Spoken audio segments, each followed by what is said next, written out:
And the title is, Who is this Jesus? And this is one subject that crosses denominational lines.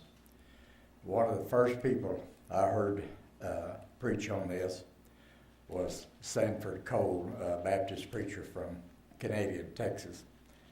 And I remember one preacher not too long ago, I don't know if that was Brother Smith or who it was, but he said the person who explained who Jesus was to him was a Catholic priest. So this goes across all denominational lines.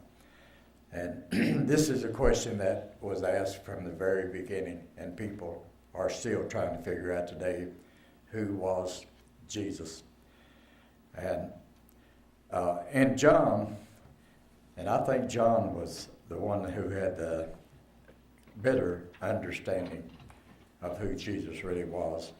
Now, I have a lot of scriptures up here, but they're short, and I'll go through them fairly fast. And they have fixed it real handy so I can see the clock, so I have no excuse if I run over.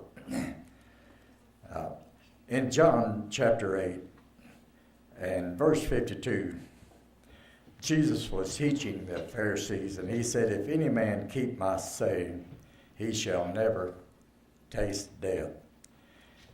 And immediately the Pharisees jumped on that saying, if he keeps my saying, he shall never taste death. And the Pharisees said, you are saying that if we accept your word, we can live forever. And they said, our father Abraham is dead. The prophets are dead. And how can you say that people can never taste death? And Jesus said, Abraham rejoiced to see my day. And here we go, the Pharisees jumped on that again. And they came up with the natural. They said, in the natural, you're not even 50 years old. And you try to tell us that that Abraham saw you and rejoiced. And Jesus made a statement. And Jesus said unto them, verily, verily, which means this is something very important I want to tell you.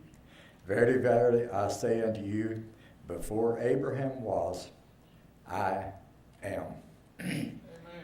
Now, this I am is a present tense. It's not future, it's not past. And this is God's name. I am present. God has no time. God is eternal, looking back. He is eternal, looking forward. God has always been, God will always be, and you can't measure God by time, because we measure everything by time. But our time on earth is such a small dot. It's not even significant. In fact, David said, what is man that God is so mindful of it? We're here just for a second, and then we are gone. But this word, God gave himself a name. And if you will allow me, I'm going to skip down a little ways. And if you will look on the board, I would like to go to Exodus chapter 3 and verse 13 through 15. And Moses took a Midianite woman as his wife, and he was herding the flock for her father. And if you will look on the map, Mount Horeb is down straight south of Palestine, just nearly down to the coast. And that's where his wife's family dwelled. And he was herding the flock for Jethro, his father-in-law. And as he was herding that flock, he noticed something very strange. And I tried to find this, but I couldn't find it. But there was a bush that was burning. And I have read before that in this part of the country, these bushes put out a gum-like material, and it looked and acted just like our iron oxide that we deal with today. Now, if you have ever worked in the oil field, you will see this. It's a black substance. And 20 years ago, they cleaned out a large tank, and they didn't steam it out. They said they had all the product out, and they just left it. And that night, that empty tank blew up, and the top of that big tank traveled 300 or 400 feet and landed on some equipment. And they couldn't figure out that tank was empty, but when they got to inspecting, there was iron oxide inside that tank. And when the weather got just right, this iron oxide started burning, and the tank blew up. And I've seen valves, old valves that would leak, and you'd have that black substance around the stem of the valve.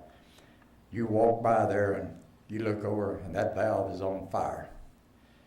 Now, there's no one's struck a match or anything, but that iron oxide ignited, and that valve would be burning. And we had one that was under nearly 300 pounds of pressure. It didn't hurt a thing, but it was so scary to walk by and see that thing on fire. And it wasn't going to blow up, but it was no fun. And as Moses, the thing that caught his eye was not only that the bush was on fire, which was not unusual, but the bush wasn't consumed. It just sat there and was burning, and it was not hurting the bush. It was never consumed. So Moses made up his mind, I'm going to turn to the side and see what this unusual sight is. And when he turned toward that bush, God began to speak to him out of the bush that was on fire. And God began to instruct Moses. He said, I want you to lead my children out of Egypt. And Moses said, he had an answer real quick. Moses said, God, what shall I tell the children of Israel? Who can I tell them has sent me? Because in Egypt, every god in Egypt had a name.